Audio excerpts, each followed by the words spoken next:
In this lesson, we will be solving systems of linear inequalities. We have been solving systems of linear equations, and now we're going to add inequalities, which means we're going to have, instead of an equal sign, we're going to have the greater than or less than signs. First, we're going to look at graphing each line individually. So in our first equation, we have 8x plus 4y is less than or equal to 12. We have a couple of choices for graphing this. We can either put it in slope-intercept form and find the slope and y-intercept to graph it, or because it's already in standard form, we could just look for the x and y-intercept. And I'm going to do it that way. So if we're going to look for the y-intercept, we're going to plug in 0 to x. So this term goes away. And we just have 4y is less than or equal to 12. And then when we divide both sides by 4, we see that the y-intercept is 3. So we're going to go here to the y-axis and put a point on 3. And as we see that it's less than that. But let's find the x-intercept. To find the x-intercept, we plug in 0 to y. If we plug in 0 to y, then that would be 4 times 0, and that term would go away. And we just have this, so 12 divided by 8 would be 1.5. So the x-intercept is 1.5. Now we look back to see if it's going to be a dashed or a solid line. Because it is equal to, that tells us to draw a solid line. So we draw that solid line, and then we have to decide where we're going to shade it. It says less than is below the line. So we're going to shade. It's not shaded yet. I will pull that up on my PowerPoint in just a minute, but it's going to be less than that one. The second one's already in slope-intercept form, so let's just graph it with slope-intercept form. You start with the y-intercept, which is -2, so you go to the y-axis at -2. The slope is a rise of 1 and a run of 2, so you go up 1 to the right 2, up 1 to the right 2, up 1 to the right 2. We look back and see that this is not equal to, so it's a dashed line. So that's where we got this line. In the first equation, it was less than, so it shades below it like this. The second equation was greater than, so it shades above it like this. And so the solution is going to be where both of them are shaded together. So if you look right here in this area, now I know my shading only went to this line right here, but I'm constricted a little bit with PowerPoint to make certain shapes. But this area right here would be the double shaded area where it shades with both of the inequalities. Now one way I like to do this is if you use a highlighter and you use a yellow highlighter for one of them and you use pink or orange or blue for the other one, then when you have this double shaded region, it's going to change colors as the colors blend, and it makes it kind of cool. But you're looking for where both of them are shaded together, and that's where the solution would be, anywhere in the double shaded region. And then it says give two order pairs that are solutions. So you would pick two order pairs that's somewhere in this area. And when it says pick two that are not solutions, you would pick something that's either up here, in this area, or this area. And they could be any of those. Solutions, not solutions. Okay, again, we're going to practice this. The first equation is in slope-intercept form, so we're just going to graph it with a slope and y-intercept. The y-intercept is 1, so we go to 1 on the y-axis. The slope in front of the x, there's no number, so that means a rise of 1 and a run of 1, so up 1 over 1, up 1 over 1. We look back, it's going to be a solid line because of the equal to.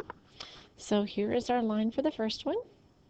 It is less than that, so it's going to be below it, so I might take my yellow highlighter and highlight everything below it. Second equation, y is greater than 2. Y is going to be y, or 2 on the y-axis, and it's going to be a horizontal line, but it's dashed because it's not equal to. And it says it's greater than that. Greater is above, so it's going to be up here in this region. So where is it double shaded?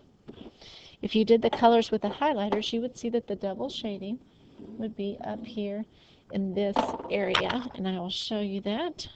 There's that area shaded. There's that area shaded, and you will see that, I'll do it in the blue, it shows that better. up here, any ordered pair up here in this double shaded region would be one of the possible solutions.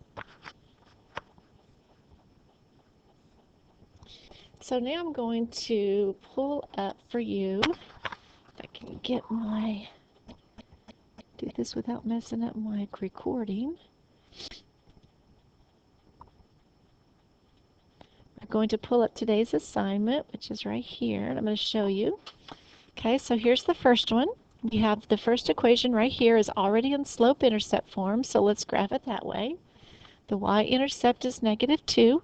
So here's the origin, so you go down 2. Here's the y-intercept of -2. The slope is a rise of 3 and a run of 4, so we go up 3, 1, 2, 3, to the right 4, 1, 2, 3, 4. We look back, it is a solid line, so we're going to draw our solid line all the way across the graph. The other one says y is less than or equal to 1, so we go to 1 on the y-axis. It's going to be a horizontal line. Again, it's equal to, so we draw a solid line. It's less than that, so it's below. Okay, so the first one was greater than. So greater than is above, so we would have shaded up here, all of this region with the first equation. The second one is less than. I'll shade it with a different color here. So we would shade below it. And if you look right here, this is all below it. That looks a little confusing, but the double shaded region would be, trying to outline it here, right here. This is the double shaded area. If you're using two different color highlighters, you'll be able to see that better. So the solution would be somewhere right there. If you, just trying to look down here maybe to a harder one. Let's do one more together. On number 7, you will see that both of the equations are in standard form, so you could put them in slope-intercept form, or we could find the x and y-intercept. I think I'll just find the x and y-intercept. So in this first equation, if we plug in 0 to x, it goes away, and we would just have 12y is less than 24. And then when you divide by 12 on both sides, y is less than 2. So we go to the y-axis on 2. To find the x-intercept, we plug in 0 to y, so the y goes away. 8x is less than 24. Divide by 8 on both sides. X is less than 3. So we go to 3. 1, 2, 3. We look back, it's going to be a dashed line, so we make our dashed line. And it's less than. Less than is below, so we would shade everything below. For the second equation, it's also already in slope or in standard form. So we could put it, I'll just show, for this, for fun, let's just put this one in slope-intercept form just to do something different. So if we move the x term to the other side, that would be negative 35x plus 80. Now we have to divide all three terms by negative 20. So y, now we're dividing by a negative number, so we have to flip the sign. And we have a negative 35 over a negative 20. If you divide both of them by 5, that would be 7/4 x positive, because we had two negatives, and negative 4. So our y-intercept is negative 4. So 1, 2, 3, 4, if I'm looking at that right. And up 7, 1, 2, 3, 4, 5, 6, 7, 1, 2, 3, 4, over 4.